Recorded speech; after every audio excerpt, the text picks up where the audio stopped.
selanjutnya untuk glimepirid. Glimepirid ini memiliki nama zat aktif glimepirid dengan dosis 1-2 mg sekali sehari secara oral. Indikasinya untuk pengelolaan diabetes tipe 2 pada orang dewasa. Glimepirid ini melakukannya dengan cara mengendalikan dan menurunkan kadar gula tinggi pada penderita diabetes tipe 2, di mana penderita ini masih memproduksi atau masih dapat menerima insulin. Lalu glimepirid ini menstimulasi pankreas untuk memproduksi insulin sehingga meningkatkan efisiensi pemakaian insulin oleh sel tubuh juga. Lalu baunya glimepirid ini tidak memiliki bau, memiliki warna putih hingga kekuningan. Rasanya tidak ditemukan pada literatur yang terampil di daftar pustaka. pKa-nya -0,37 dan 4,32 dengan struktur kimia sebagai berikut. Glimepirid memiliki titik lebur 207 derajat Celcius, bentuk kristal, higroskopisitas, sifat alir, ukuran partikel, dan inkompatibilitas yang tidak ditemukan pada literatur yang terlampir di daftar pustaka nanti.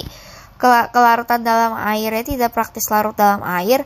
Stabilitas dan penyimpanannya tidak stabil di tempat yang lembab dan harus disimpan di wadah tertutup rapat dan kering. Klasifikasi BCS untuk glimepirid ada kelas 2, yaitu senyawa dengan solubilitas rendah dan permeabilitas tinggi. Metformin atau metformin hidroklorida atau metiguanin memiliki indikasi untuk meningkatkan kontrol glikemik 2 pada pasien DM tipe 2.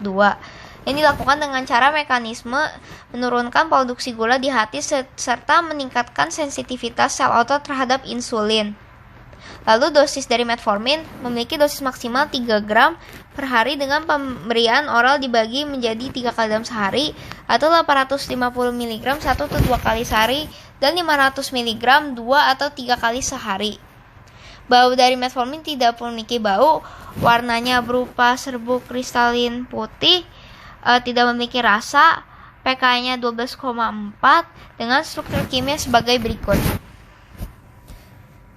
Titik lebur metformin adalah 224,1 derajat Celcius. Bentuk kristal dari metformin adalah amorf.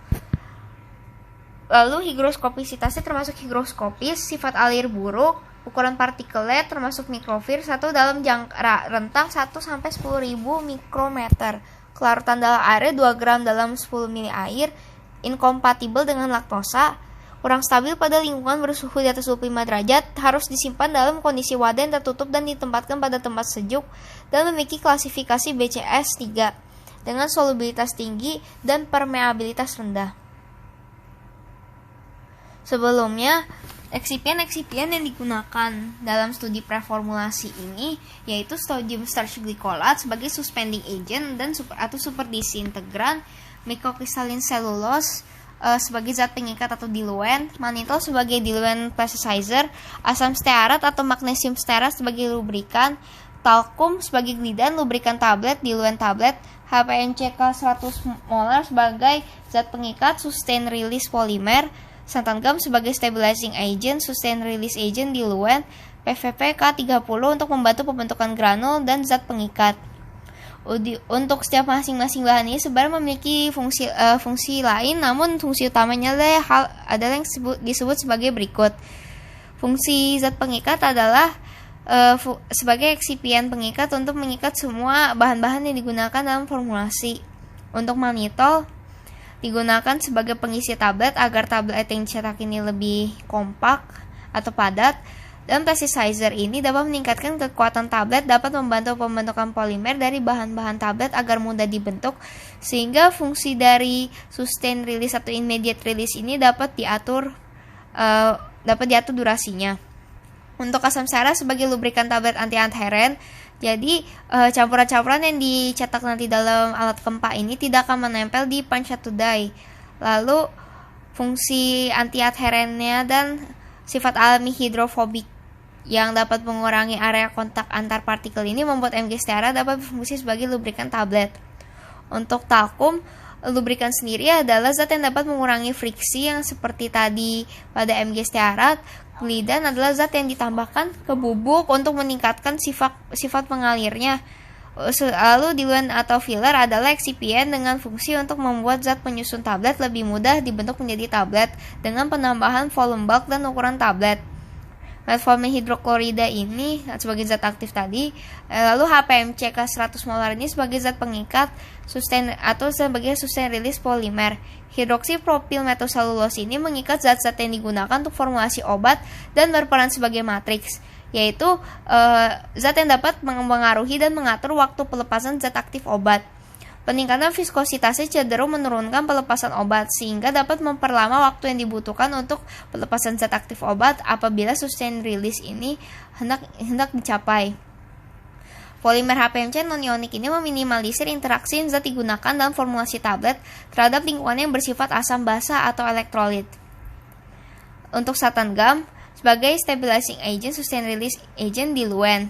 Stabilizing agent ini menjaga kestabilan dari sediaan tablet agar tetap dapat mempertahankan pelepasan zat aktif obat yang terkendali sehingga pelepasan bertahap zat aktif ini menjadi lebih stabil. Sustain release ini untuk menjaga dan memastikan bahwa lapisan yang diharapkan ini benar-benar zat aktif ini dilepaskan secara bertahap. Mannitol sebagai diluent plasticizer yaitu dapat meningkatkan kekuatan tablet dan dapat membantu pembentukan polimer tablet dari bahan-bahan yang telah dipakai. Untuk PVP K30 membantu pembentukan granul ataupun ataupun sebagai zat pengikat. Pembentukan granul untuk lapisan yang memakai PVP K30 ini dapat mempermudah pembentukan granul sehingga metode granulasi basa dapat dicapai dengan kesuksesan. Lalu fungsi sebagai zat pengikat ini dapat juga berpengaruh sebagai matriks yang dapat mempengaruhi waktu pelepasan zat aktif obat seperti hidroksipropil metoselulose di atas.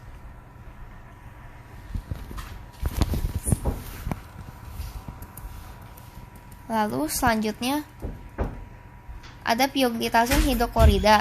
Pioglitazone hidroklorida ini dapat meningkatkan sensitivitas terhadap insulin sehingga dapat membantu mekanisme kerja dari glimepiride dan metformin hidroklorida.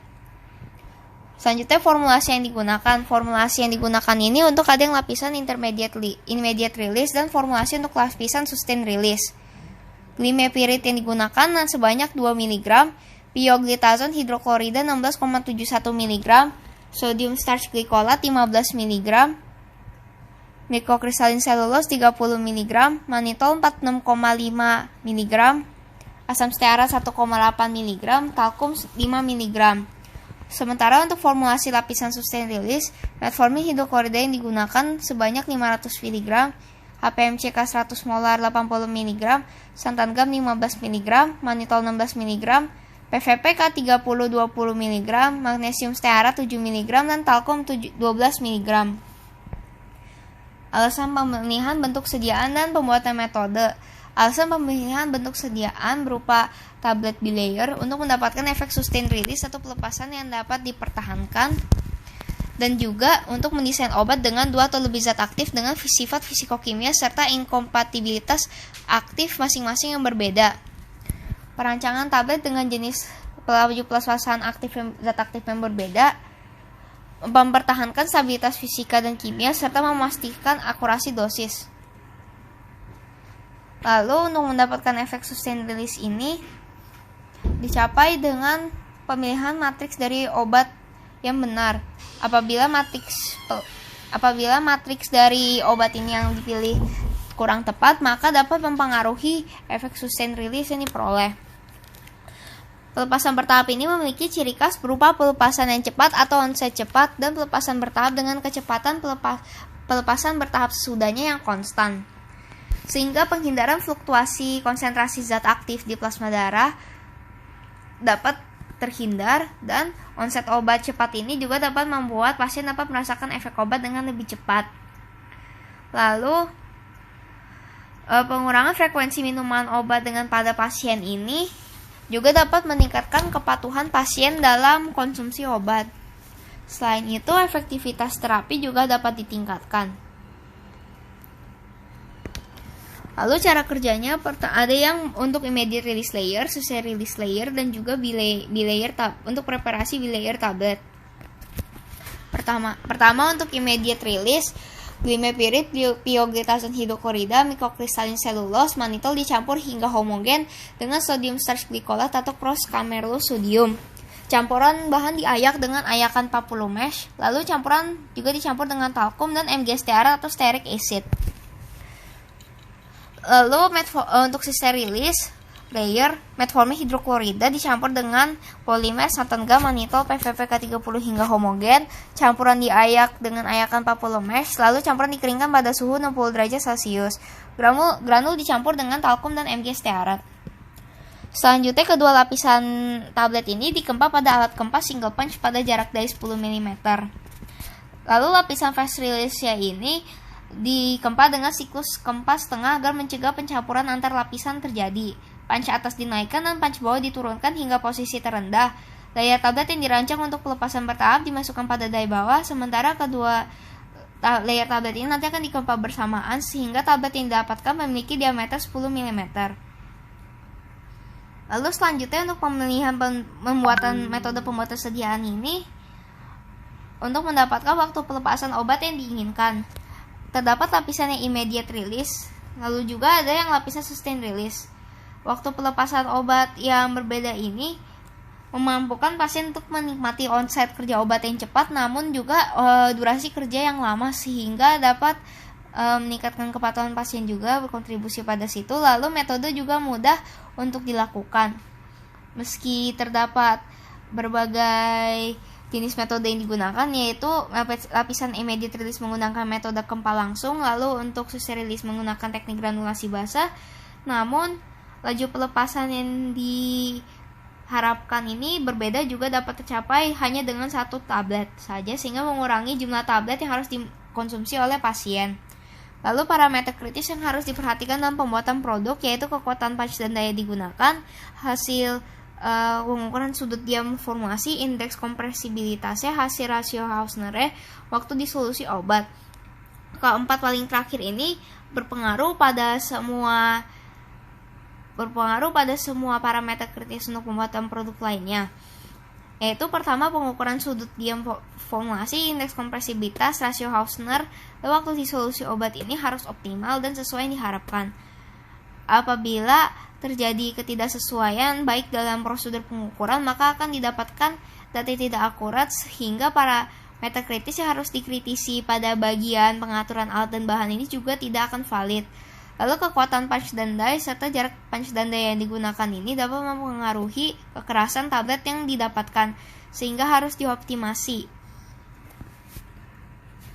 Lalu selanjutnya untuk atorvastatin. Atorvastatin ini memiliki desain bentuk sediaan yaitu berupa tablet sustained release, seperti pada gambar yang di kanan atas ini yang berwarna biru. Lalu zat aktif yang digunakan adalah atorvastatin kalsium. Zat tambahannya guargam, laktosa, VCPH 102, magnesium stearat, dan talkum.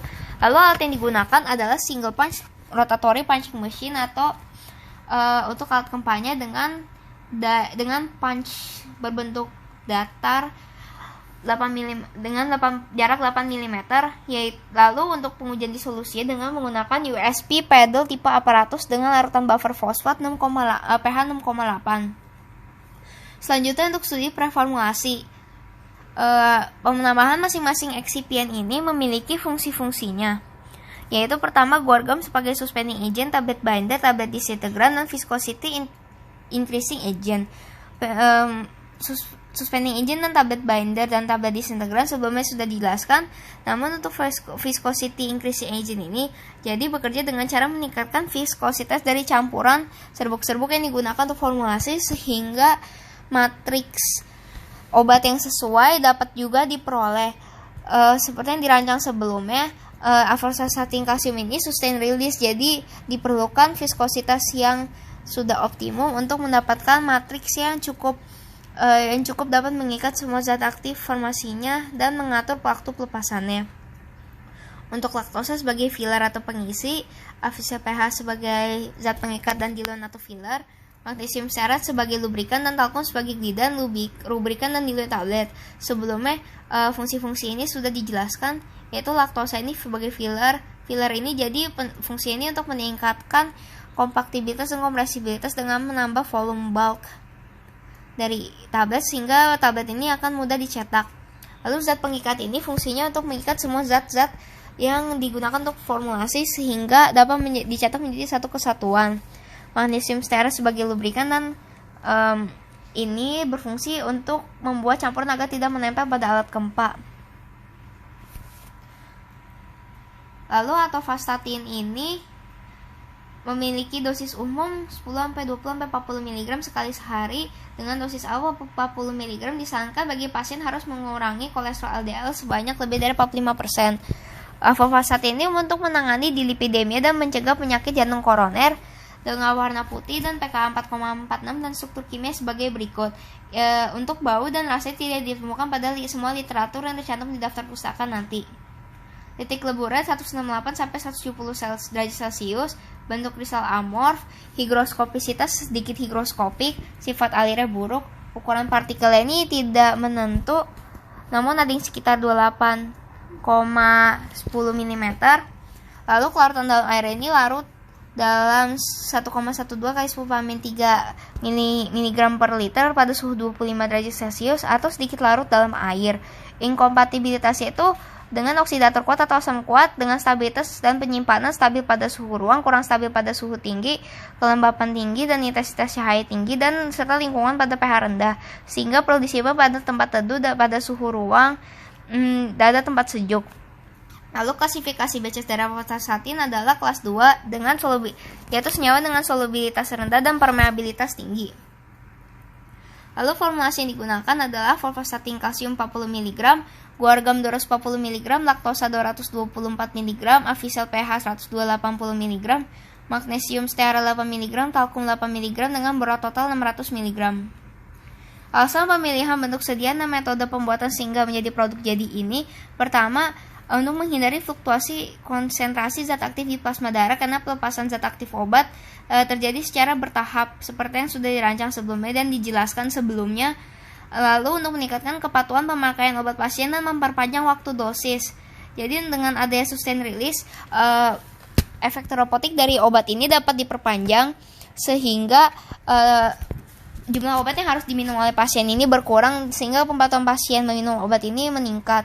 Lalu untuk cara kerja, bahan penyusun matriks dari zat tablet ini semua kecuali Mg stearat dan talkum dicampur dan dihomogenkan. Mg stearat dan talkum ditambahkan pada campuran dan diaduk selama 2-3 menit.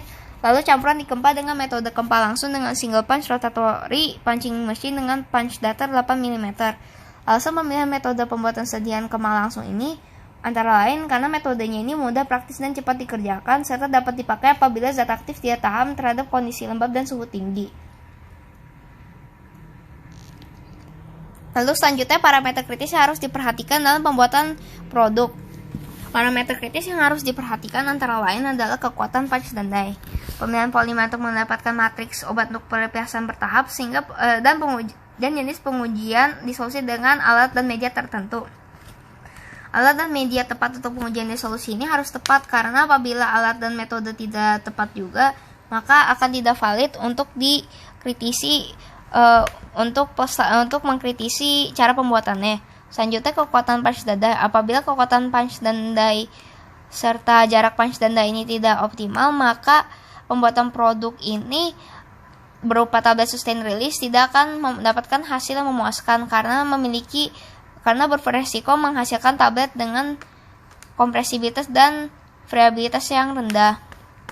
Atau enggak variabilitas yang terlalu keras sehingga tidak memenuhi syarat. Pemilihan polimer untuk mendapatkan matriks obat sediaan pelepasan bertahap ini juga penting. Apabila komposisi matriks dan jenis matriks tidak tepat, maka efek pelepasan sediaan secara bertahap ini tidak akan tercapai. Lalu selanjutnya untuk nikotin 4 mg. Nikotin 4 mg ini didesain dengan bentuk permen karet dengan coating gula seperti pada gambar di kanan di atas ini yang berwarna putih. Lalu untuk desain bentuk sediaannya tadi bentuk permen karet dengan coating dan salut gula. Lalu zat aktif yang digunakan itu adalah nikotin. Alat yang digunakan adalah Magnesti single punch tablet machine dengan zat tambahan Elfasti 487 stick, fruit C, gula, glukosa cair, gliserol, aspartam, dan sinamon. Studi preformulasi yang mendasari pembuatan tablet ini Antara lain Elfasti 487 stick fruit C ini digunakan sebagai bahan dasar dan pengisi dari permen karet. Atau sebagai dasar dari permen karet, gula ini sebagai agen pemanis penyalut dari permen karet. Lalu glukosa cair ini digunakan sebagai agen pemanis atau zat pengikat. Gliserol digunakan sebagai antimicrobial preservatif, plasticizer, sweetening agent, tonicity agent, emollient. Aspartam sebagai agen pemanis, cinnamon sebagai flavoring agent, dan acacia sugar, kalsium karbonat untuk coating sediaan. Untuk fungsi antimikrobial preservatif ini dimanfaatkan untuk membuat sediaan permen karet ini dapat lebih tahan lama, sehingga dapat lebih lama juga di penyimpanannya. Untuk plasticizer ini dapat membantu permen karet untuk tetap lembut dan lunak saat dipakai. Lalu untuk tonicity agent ini adalah zat yang membantu pengatur pelepasan zat aktif nikotin ke dalam tubuh dengan cara mengatur konsentrasi relatif zat terlarut pada pelarut dalam tubuh. Emulsifier untuk meningkatkan kekenyalan permen karet. Lalu juga fungsi agen pemanis dan flavoring agent ini semua berfungsi untuk menutupi rasa tidak enak dan bau tidak enak dari nikotin selaku zat aktif yang hendak dibuat sediaan permen karet. Nikotin sendiri ini memiliki nama zat aktif nikotina, nikotinum, nikotini, nikotin dengan dosis umum untuk permen karet 2-4 mg, tablet sublingual biasanya dengan dosis 2 mg, dan dikonsumsi 1-2 tablet sublingual setiap jam, ditingkatkan hingga maksimal 40 tablet setiap hari jika diperlukan. Obat pelega tenggorokan yang mengandung 1-2 gram nikotin, patch transdermal yang tersedia dalam ukuran 5 mg hingga 21 mg selama waktu pemakaian yang disarankan. Semprotan nasal dengan dosis awal yang disarankan itu 500 mikrogram per semprotan. Cartridge atau cartridge inhalasi nikotin mengandung nikotin 10 mg untuk digunakan. Indikasi atau khasiatnya itu nikotin digunakan untuk mengobati atau memperingan kondisi withdrawal dari orang yang kecanduan rokok untuk mengurangi frekuensi merokok mereka. Lalu untuk baunya, ketika hangat maka nikotin mengeluarkan bau seperti ikan, warnanya cairan tidak berwarna atau kecoklatan dengan rasa tajam dan menimbulkan sensasi terbakar pada saat dikecap. pKa 8,5, titik lebur 247 derajat Celcius, bentuk kristalnya berbentuk kristal biasa, hidroskopisitas higroskopis, struktur kimianya juga sebagai berikut. Sifat alir yang buruk, ukuran partikel di bawah 0,1 mikrometer, kelarutan dalam airnya mudah larut dalam air, inkompatibilitasnya tidak tertulis dalam buku USB ataupun sumber-sumber lain yang tercantum dalam daftar pustaka nanti. Stabilitas dan penyimpanan harus disimpan di bawah nitrogen pada suhu di bawah 25 derajat Celcius, disimpan pada tempat terlindung dari cahaya dan kelembapan serta suhu tinggi. Klasifikasi BCS dari nikotin terdapat beragam, namun yang diambilnya adalah klasifikasi BCS yang menyatakan bahwa nikotin termasuk kelas 1, yaitu senyawa dengan solubilitas tinggi dan permeabilitas yang tinggi. Untuk formulasi yang digunakan adalah nikotin 4 mg, Elfasti 487 stick, dan fruit C masing-masing 70 mg semua masing-masing, gula 500 mg, glukosa cair 200 mg, gliserol 20 mg, aspartam 3 mg, dan cinnamon 15 mg. Untuk bahan coatingnya memakai acacia aqueous solution 2% WPV.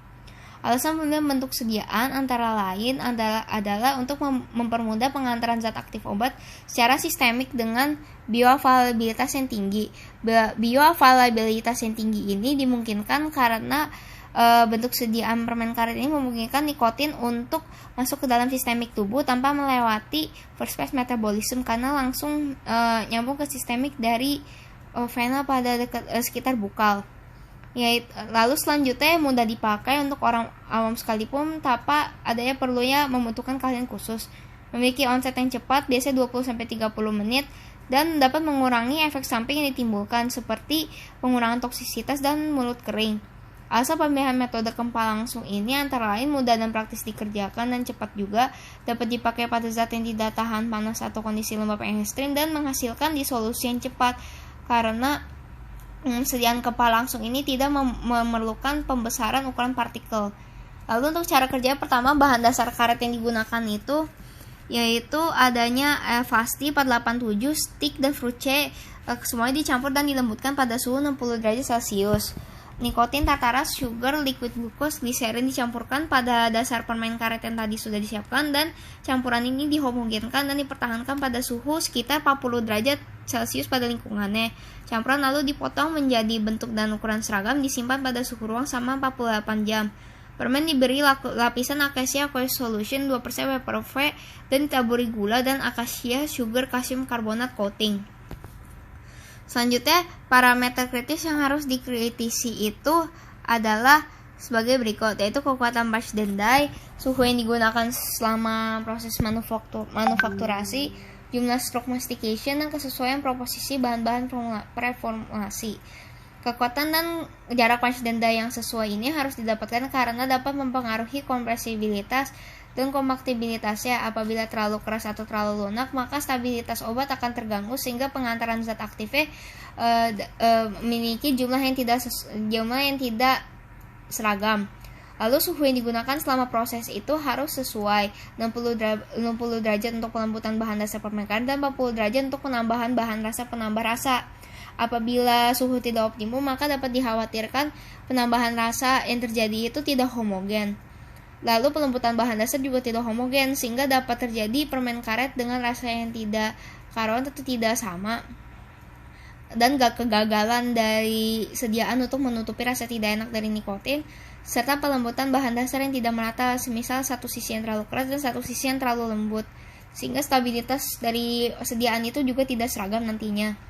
Jumlah stroke mastication ini harus dipastikan ketika uji disolusi, karena apabila tidak sesuai maka menghasilkan data yang tidak valid untuk mengkritisi parameter kritis lainnya. Lalu untuk kesesuaian proposisi bahan-bahan formulasi ini harus dikaji dan dapat didapatkan yang terbaik dan diuji juga. Apabila terdapat ketidaksesuaian proposisi, maka keseragaman dan jenis sediaan yang diharapkan dengan parameter-parameter kritis yang lainnya itu tidak akan tercapai. Maka proposisinya itu harus seimbang. Lalu selanjutnya untuk glimepirid. Glimepirid ini memiliki nama zat aktif glimepirid dengan dosis 1-2 mg sekali sehari secara oral. Indikasinya untuk pengelolaan diabetes tipe 2 pada orang dewasa. Glimepirid ini melakukannya dengan cara mengendalikan dan menurunkan kadar gula tinggi pada penderita diabetes tipe 2, di mana penderita ini masih memproduksi atau masih dapat menerima insulin. Lalu glimepirid ini menstimulasi pankreas untuk memproduksi insulin, sehingga meningkatkan efisiensi pemakaian insulin oleh sel tubuh juga. Lalu baunya glimepirid ini tidak memiliki bau, memiliki warna putih hingga kekuningan. Rasanya tidak ditemukan pada literatur yang terampil di daftar pustaka. pKa-nya -0,37 dan 4,32 dengan struktur kimia sebagai berikut. Glimepirid memiliki titik lebur 207 derajat Celcius, bentuk kristal, higroskopisitas, sifat alir, ukuran partikel, dan inkompatibilitas yang tidak ditemukan pada literatur yang terlampir di daftar pustaka nanti. Kelarutan dalam airnya tidak praktis larut dalam air. Stabilitas dan penyimpanannya tidak stabil di tempat yang lembab dan harus disimpan di wadah tertutup rapat dan kering. Klasifikasi BCS untuk glimepirid ada kelas 2, yaitu senyawa dengan solubilitas rendah dan permeabilitas tinggi. Metformin atau metformin hidroklorida atau metiguanin memiliki indikasi untuk meningkatkan kontrol glikemik 2 pada pasien DM tipe 2. Ini dilakukan dengan cara mekanisme menurunkan produksi gula di hati serta meningkatkan sensitivitas sel otot terhadap insulin. Lalu dosis dari metformin memiliki dosis maksimal 3 gram per hari dengan pemberian oral dibagi menjadi 3 kali dalam sehari atau 850 mg 1-2 kali sehari dan 500 mg 2 atau 3 kali sehari. Bau dari metformin tidak memiliki bau, warnanya berupa serbuk kristalin putih, tidak memiliki rasa, pKa-nya 12,4 dengan struktur kimia sebagai berikut. Titik lebur metformin adalah 224,1 derajat Celcius. Bentuk kristal dari metformin adalah amorf. Lalu higroskopisitasnya termasuk higroskopis, sifat alir buruk, Ukuran partikelnya termasuk mikrofir dalam rentang 1 sampai 10.000 mikrometer. Kelarutan dalam airnya 2 gram dalam 10 ml air, inkompatibel dengan laktosa, kurang stabil pada lingkungan bersuhu di atas 25 derajat, harus disimpan dalam kondisi wadah yang tertutup dan ditempatkan pada tempat sejuk, dan memiliki klasifikasi BCS 3 dengan solubilitas tinggi dan permeabilitas rendah. Sebelumnya, eksipien yang digunakan dalam studi preformulasi ini yaitu sodium starch glycolate sebagai suspending agent dan atau super disintegran, microcrystalline cellulose sebagai zat pengikat atau diluent, mannitol sebagai diluent plasticizer, asam stearat atau magnesium stearat sebagai lubrikan, talkum sebagai glidan lubrikan tablet, diluent tablet, HPNCK 100 molar sebagai zat pengikat sustain release polimer, santan gam sebagai stabilizing agent, sustain release agent, diluent, PVPK 30 untuk membantu pembentukan granul dan zat pengikat. Untuk setiap masing-masing bahan ini sebenarnya memiliki fungsi lain, namun fungsi utamanya adalah yang disebut sebagai berikut. Fungsi zat pengikat adalah sebagai eksipien pengikat untuk mengikat semua bahan-bahan yang digunakan dalam formulasi. Untuk mannitol digunakan sebagai pengisi tablet agar tablet yang dicetak ini lebih kompak atau padat, dan plasticizer ini dapat meningkatkan kekuatan tablet, dapat membantu pembentukan polimer dari bahan-bahan tablet agar mudah dibentuk, sehingga fungsi dari sustain release atau immediate release ini dapat diatur durasinya. Untuk asam stearat sebagai lubrikan tablet anti-adheren, jadi campuran-campuran yang dicetak nanti dalam alat kempa ini tidak akan menempel di punch to die. Lalu fungsi anti-adherennya dan sifat alami hidrofobik yang dapat mengurangi area kontak antar partikel ini membuat MG stearat dapat berfungsi sebagai lubrikan tablet. Untuk talkum, lubrikan sendiri adalah zat yang dapat mengurangi friksi yang seperti tadi pada MG stearat. Glidan adalah zat yang ditambahkan ke bubuk untuk meningkatkan sifat pengalirnya. Lalu diluent atau filler adalah eksipien dengan fungsi untuk membuat zat penyusun tablet lebih mudah dibentuk menjadi tablet dengan penambahan volume bulk dan ukuran tablet. Metformin hidroklorida ini sebagai zat aktif tadi, lalu HPMCK 100 molar ini sebagai zat pengikat sustain atau sebagai sustain release polimer. Hidroksipropil metoselulose ini mengikat zat-zat yang digunakan untuk formulasi obat dan berperan sebagai matriks, yaitu zat yang dapat mempengaruhi dan mengatur waktu pelepasan zat aktif obat. Peningkatan viskositasnya cenderung menurunkan pelepasan obat, sehingga dapat memperlama waktu yang dibutuhkan untuk pelepasan zat aktif obat apabila sustain release ini hendak dicapai.